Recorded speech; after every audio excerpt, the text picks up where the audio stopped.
Voilà, ça c'est pas mal. Mais alors, si je veux que le blanc là du texte soit en fait de la transparence, comment faire? Oui. Tu sélectionnes le texte, c'est ça? Tu vas dans la palette aspect, fenêtre aspect, et tu fais quoi? Tu enlèves l'œil en face du fond, et ça rend la partie blanche transparente. Absolument pas. Et là, je voudrais que le contour là à l'intérieur devienne transparent. Ben non, ça ne devient pas transparent. Ça ne va rien. Diminuer l'opacité. Ah oui, bonne idée. Ce sera la même chose que d'enlever l'œil en face. Voilà. Et non, il faut connaître l'astuce. Quand vous avez dans un logo des contours blancs, et ça c'est un exercice qu'on fera plus tard pour créer un logo à encoche, si vous voulez que le blanc devienne transparent, la solution à connaître c'est l'astuce pixeliser l'image puis la revectoriser. On va tester ça. Alors ça suppose qu'on garde une copie du calque, bon, ou d'une manière ou d'une autre, on duplique le calque, ou alors on enregistre sous un nouveau nom, comme ça la version précédente, au cas où, on pourra toujours y revenir, parce qu'en fait on va sortir du texte éditable. Le texte ici ne sera plus éditable. Pour l'instant il l'est encore. Ok? Voilà. Le texte est encore éditable, je peux encore sélectionner une lettre, aller dans la palette caractères, modifier la taille, etc. Donc c'est encore possible de modifier. Mais une fois qu'on aura fait l'opération pour que le blanc devienne transparent, ça ne va plus être possible. Alors allons-y, on sélectionne l'objet texte. Et on va dans le menu objet pixelisé.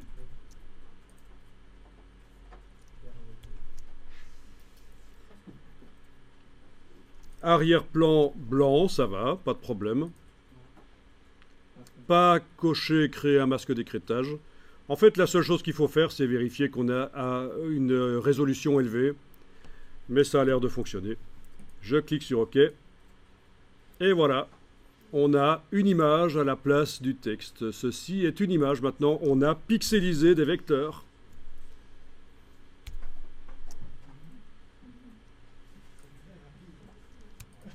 Et puis, cette image, je vais la vectoriser avec l'option ignorer le blanc coché, ce qui va rendre tout ce qui est blanc transparent. Menu fenêtre, vectorisation de l'image. Je coche la case aperçue. OK sur le message. Puis, ignorer le blanc. Voilà, ça fonctionne déjà. Tout ce qui est blanc devient transparent. Alors si je veux conserver mes couleurs, évidemment je vais faire une vectorisation couleur.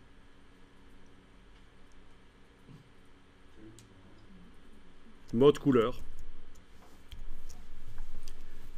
Mais de toute façon, un vrai logo, on le conçoit d'abord en noir et blanc.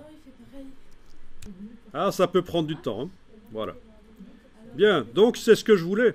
On a tout ce qui est blanc, tout ce qui était blanc, qui est devenu transparent. Voilà. Parfait. Je vais déverrouiller le rectangle et on peut aller remettre d'autres effets spéciaux sur lui si on veut. Enfin voilà, le principe, vous l'avez vu. Ah, ça c'est pas génial. Voilà. Au niveau de la couleur sur le texte, je pourrais aussi aller changer les choses dans la palette aspect. On reviendra là-dessus, sur cette technique pour supprimer les blancs.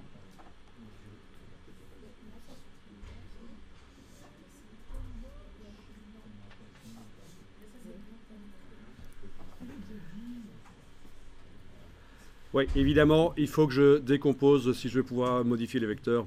Objet, vectorisation de l'image décomposée. Voilà.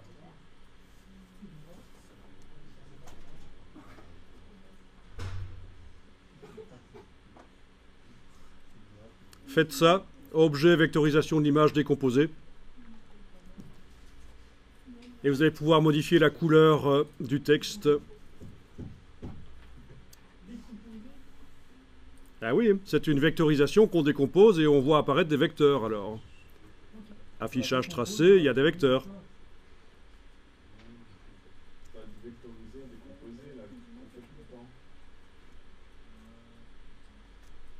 Mais oui.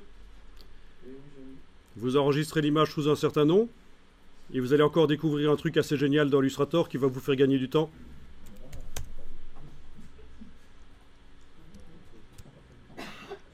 Alors, avec la flèche blanche plus,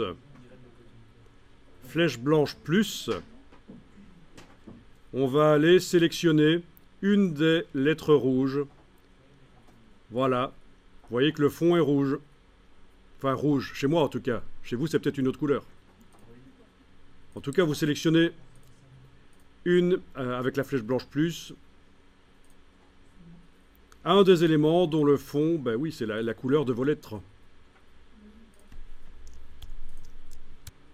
Alors, l'astuce que je montre ici, c'est de sélectionner dans l'illustration tous les objets qui ont la même couleur de fond, automatiquement.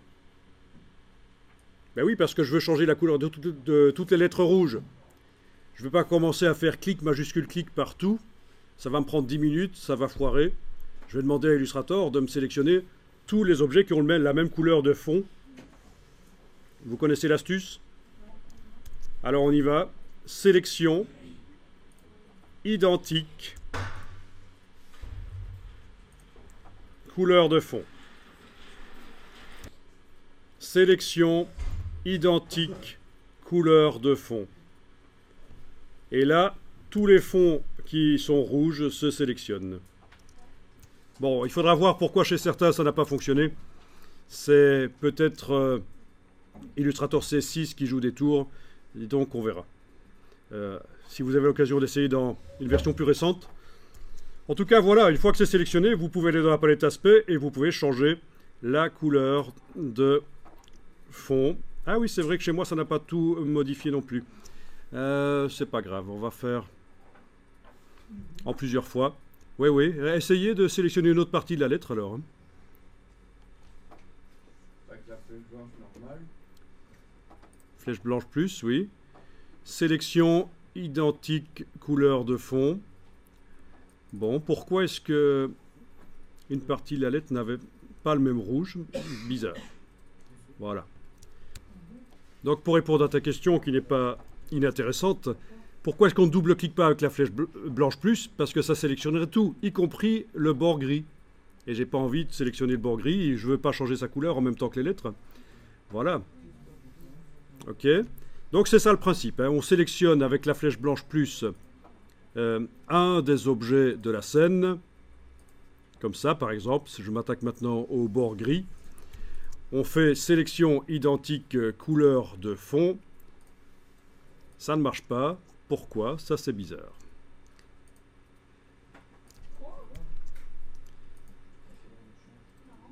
Ah, mais je sais pourquoi. Je sais d'où vient le problème. C'est quand on a vectorisé, on a demandé trop de couleurs. Il aurait fallu réduire le nombre de couleurs, et là, ça marcherait. On a plein de couleurs différentes, en fait. On a l'impression qu'on a des couleurs identiques, mais en fait, elles sont différentes. Ouais, ouais. Bon, bah écoutez, je vais aller en arrière jusqu'à ce que je récupère l'image. Et erreur de ma part, il faut vectoriser avec moins de couleurs. On réessayera sur un logo noir et blanc. Ce sera plus facile. Au lieu de mettre en mode couleur, on fait directement en mode noir et blanc. Comme ça, on met... Oui, on peut aussi vectoriser en noir et blanc, comme ça on a du noir et blanc. change, Oui, mais alors la sélection identique couleur de fond ne marche pas hein, à ce moment-là.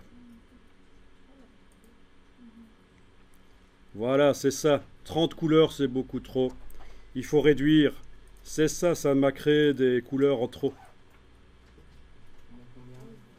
Ben, combien est-ce qu'il y a de couleurs dans... Il n'y en a que 2 finalement, hein, dans nos lettres. Voilà, donc on peut aller au minimum, je pense. Hein. Avec l'option ignorer le blanc.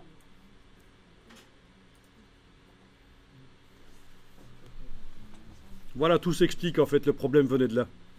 J'avais le même problème que vous. Ah, il faut penser à ça. Si on demande une vectorisation 30 couleurs, on a des nuances différentes, on a l'impression d'avoir des couleurs qui sont les mêmes, mais en fait elles ne sont pas les mêmes. Et la sélection identique couleur de fond ne fonctionne pas alors. Voilà. Je vais plutôt indiquer 3 alors, hein, parce que mon gris sur le bord des lettres a disparu. 3.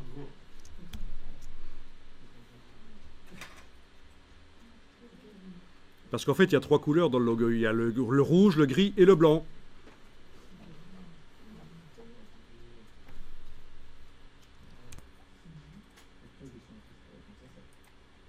Voilà, là c'est bon. Avec 3 couleurs, ça va fonctionner. Le rouge, le gris, le blanc, ça fait 3 couleurs. Je décompose la vectorisation, objet vectorisation décomposé. À partir de là, je réessaye. Je sélectionne le gris, par exemple, ici. Sélection identique, couleur de fond. Voilà, tous les gris se sélectionnent. Donc vous voyez qu'Illustrator n'est pas simple, en fait. Hein. Il arrive régulièrement qu'on doive se replonger un peu dans les tutoriaux et se creuser un peu la tête pour comprendre comment ça fonctionne. Vous connaissez Photoshop? Non. Ah. En général, les gens pensent que Photoshop est le plus compliqué des logiciels à apprendre chez Adobe. C'est pas du tout le cas en fait. Hein. Illustrator est 2 fois plus complexe. Illustrator, c'est 2 fois plus complexe à apprendre que Photoshop.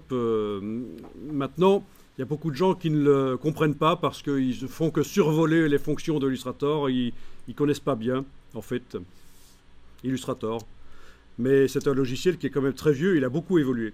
Voilà, donc maintenant, ma fonction identique couleur de fond fonctionne. Hein, parce que j'ai vectorisé avec seulement 3 couleurs. Je sélectionne n'importe laquelle des couleurs, sélection identique couleur de fond.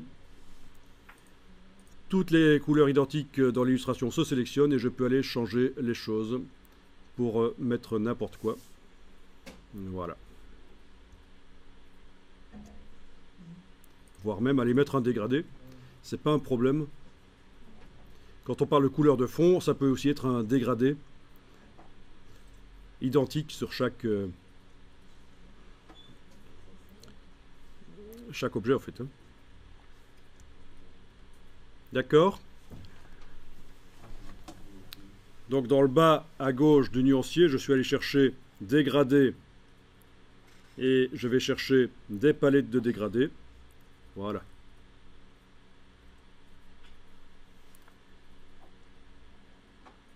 Alors, dernière chose ici, les dégradés, vous connaissez la manière dont ça fonctionne? Vous avez ici un dégradé que je mets sur l'illustration. Alors je vais essayer d'en trouver un peu plus sympa que ça.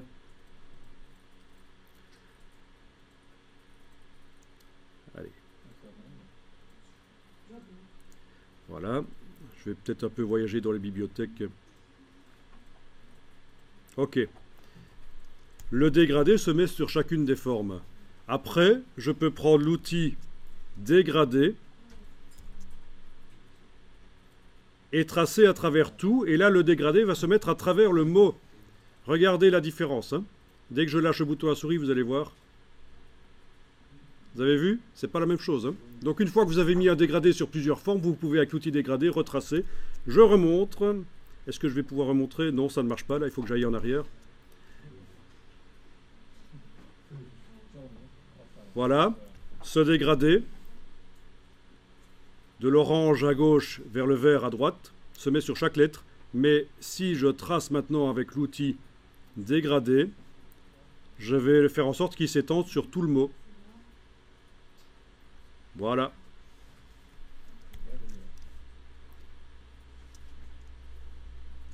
Ok.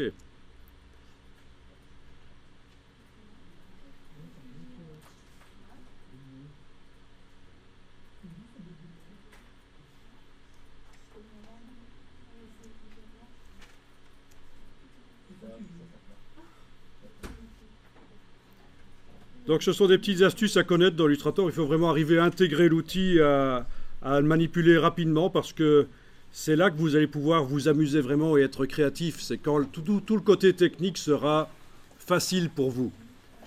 Il y a un cap à passer où le côté technique est barbant et ennuyeux et empêche votre créativité. Mais une fois que vous êtes passé outre du côté technique, voilà. Ceci dit, ce n'est pas un logiciel facile et c'est une bonne nouvelle parce que ça veut dire que le premier venu ne sait pas s'improviser Illustrator dans Illustrator. Un type qui a travaillé 2-3 semaines dans Illustrator ne peut pas dire « Tiens, je le connais. Non, ça prend plusieurs années en fait. Hein. Plusieurs années.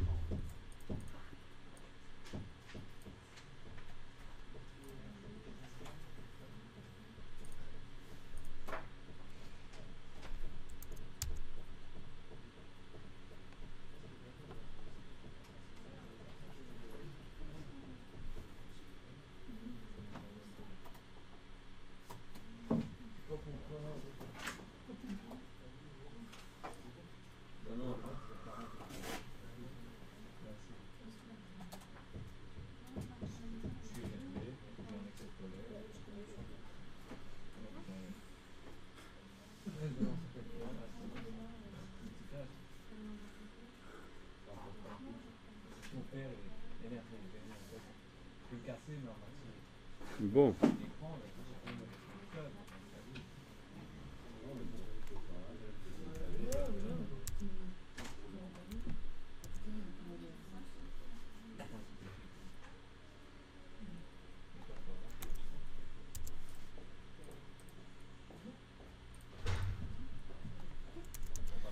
Eh bien, on va terminer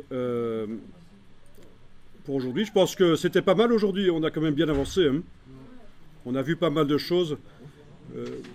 Ne vous découragez pas par rapport à Illustrator. C'est tout à fait normal. Je vous dis, c'est 2 fois plus complexe à apprendre que Photoshop.